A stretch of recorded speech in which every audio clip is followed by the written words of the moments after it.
喂，有冇食過隻甜品叫做望邦啊？我阿婆都係佢嘅忠實 fans 嚟噶。其實望邦呢個名係指阿爾卑斯山最高嘅山峰，位於法國同埋意大利邊境。意大利文係 Monte Bianco， 我都唔係太識讀，意思係解白色嘅山。15世紀由意大利發明，16世紀先傳入法國。法式嘅望邦係指蛋白餅、Chantilly cream 同栗子泥所形成。不過日本嘅望邦係由海綿蛋糕而形成，而今次嘅望邦我都會以日本形式，就係以海綿蛋糕做底。今日望邦日式栗子蛋糕。喺開始之前，請 follow 我哋嘅頻道啦。喵！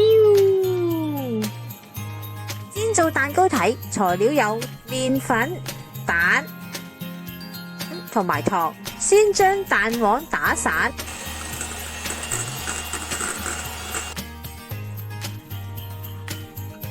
蛋白另行打發，砂糖要分3次落。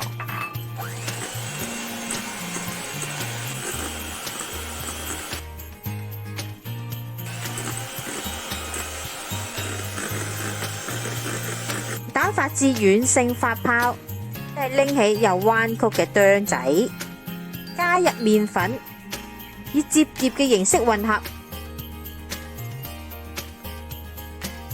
打發嘅蛋黃，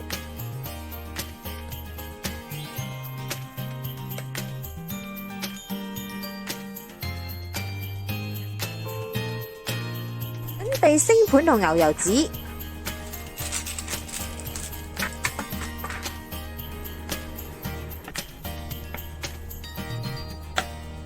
平均推開，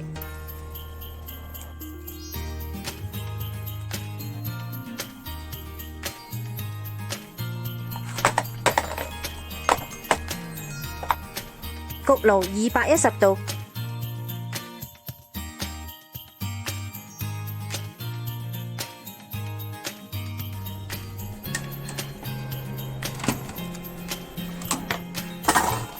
表面變咗金黃色。摸上去冇黐手就完成。放涼後反轉，皮呢就唔係太多帽，只有半圓形嘅帽，所以今次我就會由半圓形嘅帽做起。如果你哋有其他嘅帽，都可以用翻你哋自己本身嘅帽具。先確定本身帽具嘅大細，揾一個同帽底差唔多大嘅帽具。將蛋糕切為需要嘅大細，我呢就覺得個蛋糕體有啲厚，所以就會由 1.5cm 切割為0.5至1cm。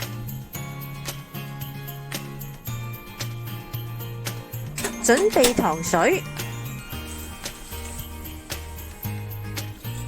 加入溫酒。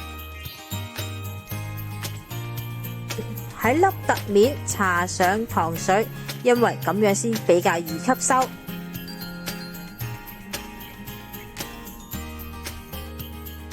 今次就特別啲，我就會加埋之前我自己整嘅糖漬栗子，都可以喺出面買返嚟，或者唔加都得，不過口感就會降低。切粒，大細就由你決定。我中意食粗口感嘅，可以切大粒啲。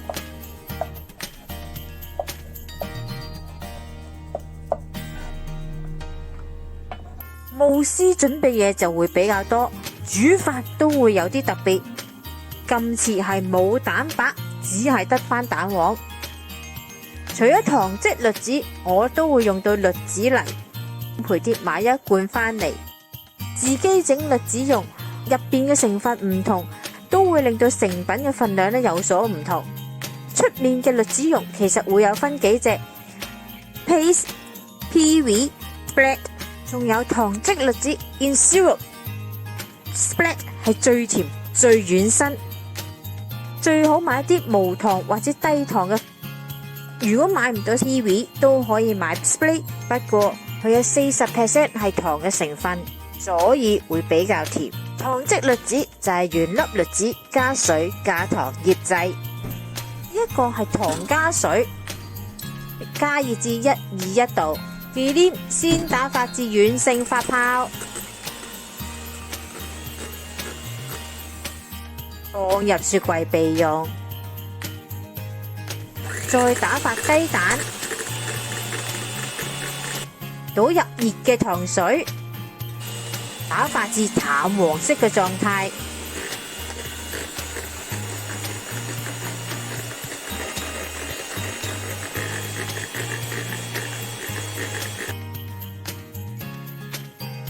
栗子泥打散，加入少許嘅打發忌廉，混合至糊狀。再放入少量嘅蛋，確保栗子泥完全軟化，千祈唔好有粒粒啊！吉士片先浸凍水，再用微波爐10至15秒叮溶，同少量嘅蛋混合，倒返入大蛋黃之中，再慢慢同栗子泥混合。切咗嘅糖漬栗子，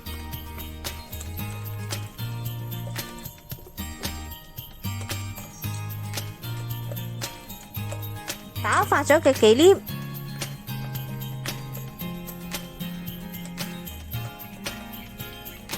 倒入模具之中，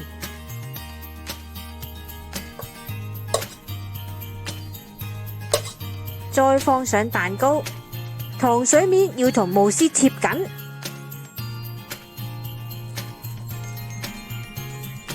蒙上保鮮紙，放入冰箱冷藏。再嚟裝飾用嘅栗子泥、忌廉一齊混合，再過篩，令佢更加順滑，擠都易擠啲啊！擠嘴可以用3隻。最傳統就係第一隻嘅多孔擠嘴，不過我手頭上呢隻擠嘴個窿就太細，栗子就唔係太易穿過。如果屋企冇第一隻擠嘴或者圈細咧就係過唔到，都可以用單頭嘅圓筒擠嘴。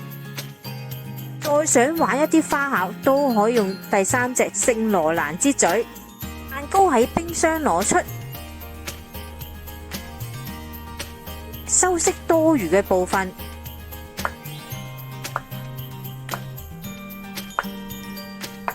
慢慢擠入我哋栗子泥，灑上糖霜，再放上一粒糖漬栗子、糖漬橙皮、一塊細細地嘅金箔，直情可以 IG 入步啦。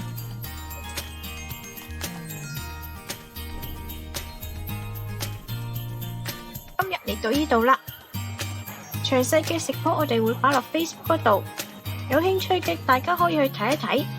請 like 我哋嘅 Facebook 同埋 YouTube，以便獲得更多嘅資訊啦。